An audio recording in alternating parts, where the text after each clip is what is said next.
Kung balak mong pasukin ang mundo ng crayfish, panoodin mo to. Crayfish update naman boss, sabi ni Dan Janel Agustin. Sige mga bro, crayfish tayo ngayon. Rekta vlog na sana tayo mga bro, kaso sobrang kalat dito sa isdaan natin, kaya linis muna tayo ng konti. Lala! Ito nga pala ang isdaan natin sa gilid ng bahay.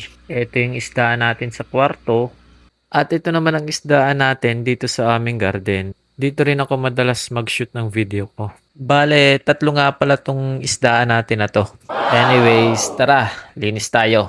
Samahan niyo ako. Hindi nga pala naka-fast forward tong video na to Sadyang mabilis lang ako kumilos mga bro. Sino gang pwedeng mausap diyan na tagalinis ng ating isdaan? At tula ang nananakit na ang likod ng mamay. Tapos din sa wakas, tingnan nyo naman at pagkakaganda ng dinis ko din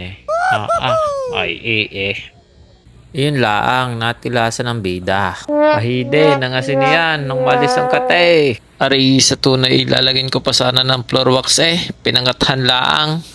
Tara, at kita namang huli. Pansin nyo ga ako'y nagpalit ng short.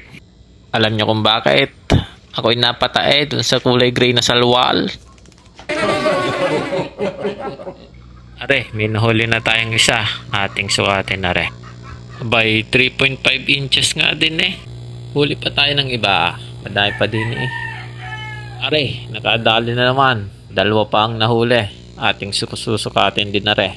3.7 inches. Hindi maibalik na rin tatlong arit. Nag-aawayan Dini naman tayo sa baba manghuli. Kanina dun tayo sa taas Ops, ops, ops. Meron kayang madudukot?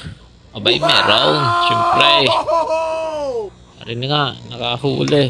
Tatlo agad. Dalawang 3.5 at isang 3 inches ang ating nahuli mga pare. Medyo mahirap din pala mag-alaga ng crayfish mga bro, no? Medyo mabagal din sila lumaki Anyways, tara magpakain na tayo ng alaga natin. Max Flow para sa gapi. Pocari Sweat sa crayfish. Kailangan yata ng crayfish madpad para mabilis sila lumaki. Di ko lang sure Kayo ba? Ano bang experience nyo sa pag-alaga ng crayfish? Yun lang.